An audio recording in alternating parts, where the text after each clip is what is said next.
γίνει αγάπη διάφανη, γυναίκα απόθητη.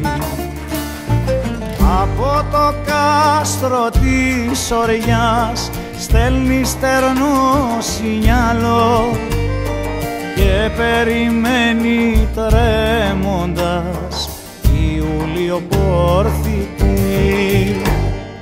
Με της φωτιάς στα άλογα ο ήλιος ταξιδεύει, σε παϊτώνει όλο χρυσό στους δρόμους του ουρανού.